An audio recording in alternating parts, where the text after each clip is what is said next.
Welcome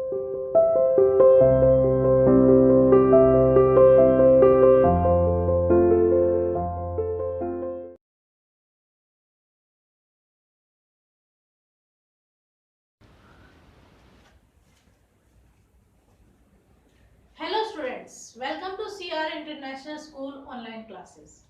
आते हैं बेटा फिर दोबारा अपने ग्रामर में इंग्लिश ग्रामर में चैप्टर नंबर 15 टेंस। ठीक है, आपको मैंने बताया था बेटा टेंस टाइम और उसके 3 मेन पार्ट्स होते हैं, प्रेजेंट, पास्ट एंड फ्यूचर, और उन्हीं के ही 4 सब पार्ट्स होते हैं। ठीक है बेटा, हम कल के असाइनमेंट में प्रेजेंट इंडेफिनिट टेंस पढ़ रहे थे। मैं आपको फिर दोबारा बता दूं, प्रेजेंट इंडेफिनिट टेंस में हमने स्ट्रक्चर जो लिखा था वो ये था कि singular subject plus verb first form plus S और ES plus object plus full stop, और एक स्ट्रक्चर था अपना plural subject plus verb first form plus object plus full stop.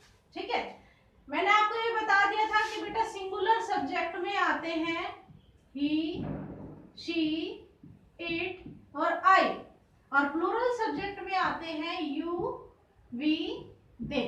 पर मैंने आपको ये बताया था कि ही, शी, इट हो, ठीक है, किसी का सिंगल नेम हो वो भी ठीक है, पर हम आई को इस सिंगुलर सब्जेक्ट में काउंट नहीं करेंगे, आई को हम प्लूरल सब्जेक्ट में काउंट करेंगे। ठीक है, ये इस टेंस में है। वैसे तो आई सिंगुलर ही होता है, सिंगल ही होता है, पर हम इसको इस प्लूरल में काउंट करेंगे, यानी आई के साथ हम एस या ईएस का यूज नहीं करेंगे। ठीक है, I play, I go, I swim ऐसे लिखेंगे, ऐसे नहीं आई स्विम्स, आई प्लेज ऐसे नहीं लिखेंगे, I play, I go, I swim, यानी कि उसके साथ हम एस या फिर ईएस का यूज नहीं करेंगे। ठीक है, देखो आज जो अपना ये है, ये तो हो गया था, आपको आ गया था समझ में, सेंटेंसेस भी आ गए थे। आज मैं आपको ये बता रही हूँ कि कौन से सिंगुलर सब्जेक्ट होते हैं, कौन से प्लूरल। फिर दोबारा से, सिंगुलर सब्जेक्ट यानी कि जो एक वचन होते हैं जिसमें एक अकेले इंसान की बात हो रही है। प्लूरल जिसमें दो से ज्यादा, दो या फिर दो से ज्यादा इंसान की बात होती है, पीपल होते हैं उसमें, वो प्लूरल सब्जेक्ट होता है। ठीक है, और एक सबसे बड़ी बात आपको हिंदी का भी पता होना चाहिए। बहुत से बच्चे ऐसे हैं जिनको ही की हिंदी ट्रांसलेशन नहीं आती, या फिर हिंदी में अगर लिख दे तुम तो उसको इंग्लिश में नहीं लिखना आता। ये सबसे बड़ी प्रॉब्लम है बेटा, इनको आपको लर्न करना पड़ेगा। ही, शी और इट तीनों के लिए ही वह का यूज किया जाता है, पर ये हमेशा लड़के के लिए आता है। वह जाता है, he is going, sorry he goes। ठीक है, वह जाता है, he goes। ठीक है, इसमें लड़का है, पुल्लिंग है, इसलिए मैंने he का यूज किया। और वह, she यानी कि स्त्रीलिंग, she goes, वह जाती है, she goes। और ये जो it है ना बेटा, ये हमेशा नॉन लिविंग थिंग्स के लिए यूज किया जाता है।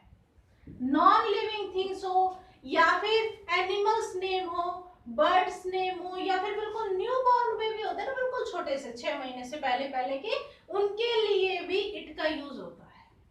ठीक है, एनिमल्स के लिए, बर्ड्स के लिए, नॉन लिविंग थिंग्स के लिए, इनके लिए हम इट का यूज करते हैं, और इसको भी हम क्या कहते हैं, वह।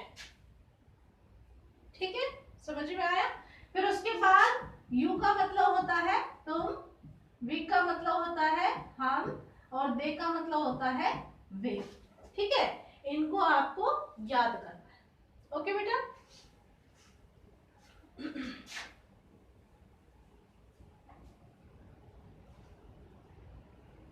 देखो स्ट्रक्चर के अकॉर्डिंग आपको सेंटेंस बनाने आ गए थे, जैसे कि सिंगुलर सब्जेक्ट, हम कोई भी सिंगुलर सब्जेक्ट ले लेंगे, वर्ब की फर्स्ट फॉर्म हम लिखते हैं, मान लो स्विम। ठीक है, और ही के साथ हमें ऐसे ही इसको लगाना है, तो ही स्विम्स, और ऑब्जेक्ट हम लिख दें इन द पॉन्ड। ठीक है, ये हो गया। और प्लूरल सब्जेक्ट का हम बनाएंगे दे, इसमें खाली वर्ब की फर्स्ट फॉर्म, कोई ऐसे यस का इंटरफेयर नहीं है, इसमें सिर्फ वर्ब की फर्स्ट फॉर्म आएगी in the pond, they swim in the pond. ये तो ठीक है, आप कर लेंगे। ठीक है, ये तो हो जाएगा।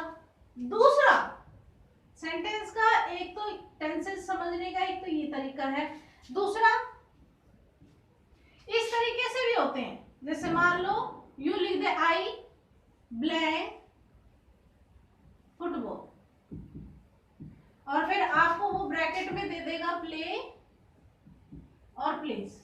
अब बताओ इसमें आप प्लेस फिल करेंगे या फिर प्ले फिल करेंगे? अपने वही फिर दोबारा से रूल पे आ जाओ। यहाँ आपको सब्जेक्ट को पहचानना है कि सब्जेक्ट कैसा है, कौन है सब्जेक्ट, कौन है आई। आई के लिए मैंने क्या बताया था कि अगर आई का यूज किया जाता है तो आई को हम प्लूरल में काउंट करते हैं और प्लूरल में होने के नाते उसमें ओनली वर्ब की फर्स्ट फॉर्म आएगी, ऐसे एस का यूज नहीं होगा। इसका मतलब यहाँ पर प्ले आएगा। ठीक है, वी ब्लैंक अ सॉन्ग, यहां पर लिख दिया जाए सिंग और यहां पर लिख दिया जाए सिंग्स। वी का मतलब होता है हम, किस में आता है, सिंगुलर में या प्लूरल में? वी किस में आता है, प्लूरल में आता है ना। तो प्लूरल के अकॉर्डिंग वही उसके साथ खाली वर्ब की फर्स्ट फॉर्म ही आएगी, यानी कि यहाँ पर सिंग आएगा। ठीक है बेटा, ये दूसरा तरीका। नेक्स्ट अब है थर्ड जो हम टाइप बता रहे हैं, वो है आपका हिंदी से इंग्लिश में ट्रांसलेशन।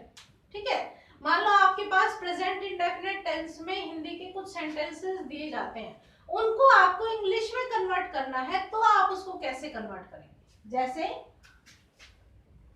वह घर जाती है,